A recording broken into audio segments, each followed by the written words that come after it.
నిర్ణయం తీసుకుంటాడా తీసుకోవడా ఓవరాల్ గా ఈ పార్టీ ఫిరాయింపులకు సంబంధించి ఒక పార్టీలో గెలిచి ఇంకో పార్టీలోకి జంప్ అవ్వడానికి నేతలు దీనికి సంబంధించి ఏంటి మీ విశ్లేషణ?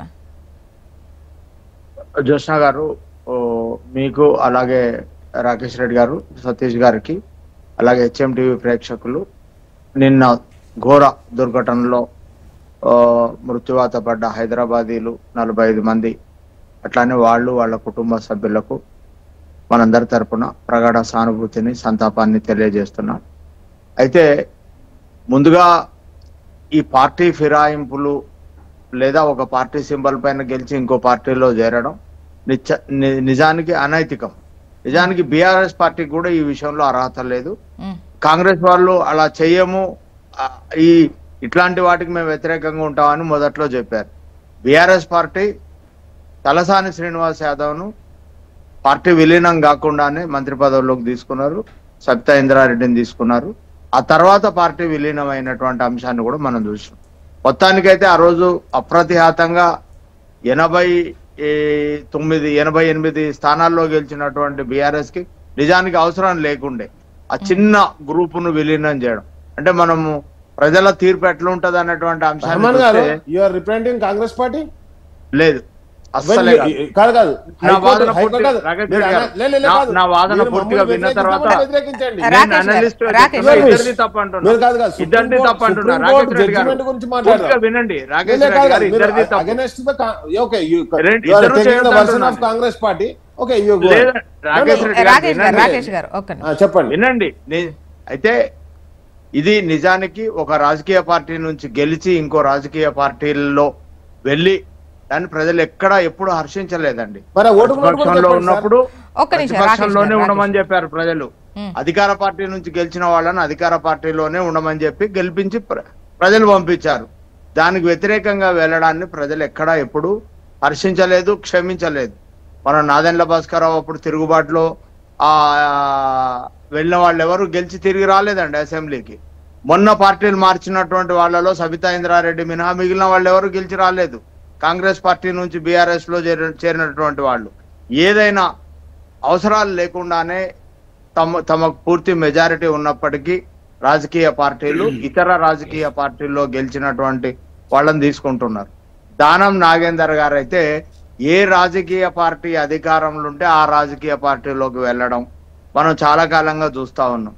గతంలో ఆయన TDPలో నుంచి గెలిచి రాజశేఖర రెడ్డి గారు ఉన్నప్పుడు ఆయన రాజీనామా చేసి ఆ పార్టీలోకి వెళ్తే అక్కడ MIM గెలిచి ఆసిఫ్ నగర్ అనుకుంటా ఆయన ఓడిపోయినటువంటి సందర్భాన్ని కూడా మనకు గుర్తుంటది.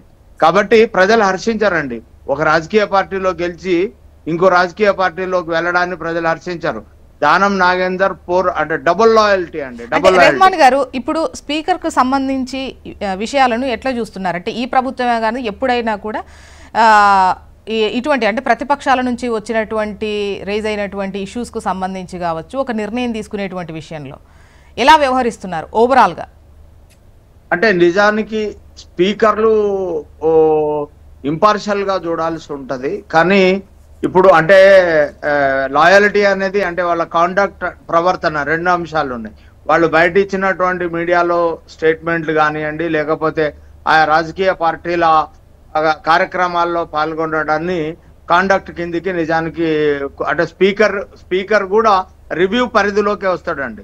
సుప్రీంకోర్టు అంటే అతను ఒక న్యాయమూర్తి లేకపోతే అతన్ని అనుకున్నప్పుడు అతనికి జ్యుడిషియరీగానే మనం చూసుకుంటే ఆ స్పీకర్ నిర్ణయాలు కూడా రివ్యూలోకి వస్తాయి సుప్రీంకోర్టుకి.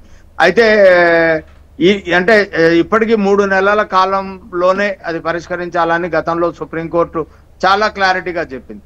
మిగతా వాళ్ళు మేము పార్టీ మారలేదు అంటే రెండు చూస్తారండి. కాండక్ట్ అంటే వాళ్ళ ప్రవర్తన, వాళ్ళ దీంతో పాటు ఏవైనా చట్టసభల్లో విప్పు జారీ చేస్తే దాన్ని ఏమైనా ధిక్కరించారా, ఆ విప్పుకు వ్యతిరేకంగా వీళ్ళు ఏమైనా పనిచేశారా అనేటువంటి అంశాలను కూడా చూస్తారు. గతంలో మనం సోమనాథ్ చటర్జీ పార్లమెంట్ లో లోక్సభలో ఉన్నప్పుడు మనం చూసాం. ఎవరు పార్టీ మారితే, ఎవరు పార్టీ వ్యతిరేకంగా నడుచుకుంటే వాళ్ళని అక్కడికక్కడే డిస్క్వాలిఫై చేసినటువంటి ఒక గొప్ప సంస్కృతి మనం చూసాం. గతంలో నారాయణరావు అసెంబ్లీలో 89లో స్పీకర్ గా ఉన్నప్పుడు 31 మంది మంత్రుల్ని అంటే బడ్జెట్ లీక్ చేశారన్నటువంటి ఒక చిన్న నెపంతో తొలగించినప్పుడు ఇంటర్నల్ డెమోక్రసీ అనే పేరుతోటి ఆ 31 మంది మంత్రులు మిగిలిన కొంతమంది ఎమ్మెల్యేలు ఒక నోటీస్ ఇచ్చినప్పుడు వాటిపైన నారాయణరావు గారు రూలింగ్ ఇచ్చారండి పాలక పక్షానికి వ్యతిరేకంగా. నేను అనుకుంటా మొత్తం చరిత్రలో, అసెంబ్లీ చరిత్రలో, ఉమ్మడి ఆంధ్రప్రదేశ్ తెలంగాణ చరిత్ర అంటే ఈ తెలుగు రాష్ట్రాల చరిత్రలో ప్రభుత్వ నిర్ణయాలకు వ్యతిరేకంగా, ప్రభుత్వానికి వ్యతిరేకంగా ఆయన నిలబడి ఆ సభలో రూలింగ్ ఇచ్చినటువంటి స్పీకర్ ఆయన ఒక్కడే. అయితే ఇప్పుడు ఉన్నటువంటి పరిస్థితుల్లో సుప్రీంకోర్టులు గతంలో డిస్క్వాలిఫై చేయడంలో లేకపోతే అనర్హత వేటు వేయడంలో నిర్ణయాలు తీసుకోలేదు. స్పీకర్ విషయానికి ఇట్లా ఉంటే ఎమ్మెల్యేల తీరు, ఒక పార్టీ గుర్తుపట్ల గెలిచి ఇంకో పార్టీలో చేరడం, ఇప్పుడు కాంగ్రెస్లోనే వచ్చారు ఇదని కాదు, అప్పుడు గతంలో బీఆర్ఎస్కు వెళ్ళారని కాదు, ఓవరాల్గా ఎమ్మెల్యేల వ్యవహార శైలి ఎట్లా కనిపిస్తోంది? వాళ్ళ గురించి పోరాటం, వాళ్ళ పదవుల కోసం పోరాటమే కనిపిస్తోంది కానీ జనాలకు ముఖ్యంగా ఏం చేద్దామని. ఇప్పుడు ఒక పార్టీ మారుతున్నారంటే ఒక పెద్ద ఇష్యూ ఉండాలి, ఏదో జరిగి ఉండాలి. ఇటువంటి ఎక్స్పెక్టేషన్స్ ఏవీ లేవు. అధికారం ఎక్కడుంటే అక్కడికి కండువాలు మార్చేసి వెళ్ళిపోతున్నారు. దీన్ని ఎట్లా చూద్దాం? నిజానికి ఈసారి మాత్రం కాస్త సంకటమైనటువంటి పరిస్థితి. ఇది లీగల్ గా మర్జ్ అవ్వలేదు, అంటే 2/3 మెజారిటీతో అవ్వలేదు. ఇంకో 16 మంది ఎమ్మెల్యేలు అవసరం ఉంది. బీఆర్ఎస్ పార్టీ తనకున్న 10 మంది ఎమ్మెల్యేలు పోయిన తర్వాత మిగిలిన వాళ్ళు పార్టీ మారకుండా కాపాడుకోవడంలో ఆ పార్టీ చాలా మేరకు సఫలం చెందినట్టుగానే మనం భావించాలి. అంటే మిగిలిన లీగల్ గా మర్జ్ అవ్వడానికి కావాల్సినటువంటి అవకాశం లేకుండా అది తలుపు వేసినట్టుగానే మనకు చాలా స్పష్టంగా కనపడుతుంది. అంటే కాంగ్రెస్ పార్టీ ఆ మేరకు మిగిలిన వాళ్ళు వచ్చేలాగా అంటే విశ్వాసాన్ని కలిగించలేదని అనుకోవాలి మనం. అయితే మిగిలిన వాళ్ళు ఎమ్మెల్యేలు తాము పార్టీ మారలేదు అని వాదిస్తున్నారు. అయితే ఇప్పుడు కనీసం దానం నాగేందర్ ను అంటే తెలంగాణ ఉద్యమంలో కూడా ఆయన చాలా వ్యతిరేకంగా వ్యవహరించినటువంటి వ్యక్తి. ఆయన అసలు ముందు బీఆర్ఎస్ పార్టీలోకి తీసుకోవడమే తప్పు. ఎందుకంటే తెలంగాణ ఉస్మానియా విద్యార్థుల పట్ల, మిగతా వాళ్ళ పట్ల చాలా కర్కశంగా ఆయన ఇంట్లో పడేసి కొట్టాడు. నేను అప్పుడు నేను జర్నలిస్ట్ గా పోయి చూస్తున్నా. నేను చాలా తెలంగాణ అంటే అప్పుడు ఆ రోజు ఉన్నటువంటి కిరణ్ కుమార్ రెడ్డి లేకపోతే రోషయ్య ప్రభుత్వాల మెప్పు పొందేందుకు తెలంగాణ పట్ల, తెలంగాణ ఉద్యమకారుల పట్ల చాలా అనుచితంగా ప్రవర్తించి అనెథికల్ గా ప్రవర్తిస్తున్నటువంటి తీసుకుంటా రాకేష్ గారు మీ సమాధానం తీసుకుంటారు. దానం నాగేందర్ అండి, దానం నాగేందర్ గారు డబుల్ లాయల్టీ ప్రదర్శించాడు. ఆయన ఒక పార్టీ తరఫున గెలిచి ఇంకో పార్టీ తరఫున ఎంపీకి పోటీ చేశాడు. కాబట్టి స్పీకర్ కనీసం ఆయననైనా డిస్క్వాలిఫై చేస్తారేమో అని నేను అనుకుంటున్నా. మిగిలిన విషయాలు ఎట్లున్నా లేకపోతే విచారణకి సమయం ఇచ్చినా ఇది బీఫామ్ పైన పోటీ చేశారు ఆయన. కాబట్టి అది టోటల్ గా అనెథికల్, డబుల్ లాయల్టీ ప్రదర్శించినట్టుగానే ఉంది.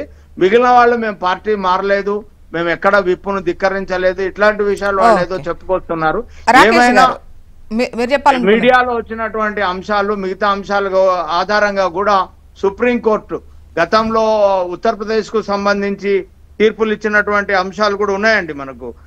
రాజేంద్ర సింగ్ వర్సెస్ స్వామి ప్రసాద్ మౌర్య విషయంలో 2007లో ఉత్తరప్రదేశ్ కు చెందిన 12 మంది బీఎస్పీ ఎమ్మెల్యేలు ఎస్పీలో చేరి స్పీకర్ డిస్క్వాలిఫై ని తిరస్కరిస్తే సుప్రీంకోర్టు జోక్యం చేసుకొని వాళ్ళందరినీ డిస్క్వాలిఫై చేసినటువంటి చరిత్ర 2007లో ఉంది. కాబట్టి నిజానికి పార్టీ మారినటువంటి ఎమ్మెల్యేలకు ఇంకో టాపిక్ లోకి వెళ్ళాలి. రెహమాన్ గారు, రాకేష్ గారు మీరు చెప్పాలనుకున్నది ఒక 1 minute లో చెప్పండి ప్లీజ్. మొత్తానికైతే వాళ్ళకు సంకట పరిస్థితి ఏర్పడ్డది. స్పీకర్ నిర్ణయాన్ని అయితే వెలువడాల్సినటువంటి అవసరం ఉంది. వారం రోజుల్లో అంటే నెల రోజుల్లో స్పీకర్ ఏదో ఒక నిర్ణయాన్ని అయితే వెలువడిస్తారని నేను అనుకుంటున్నా.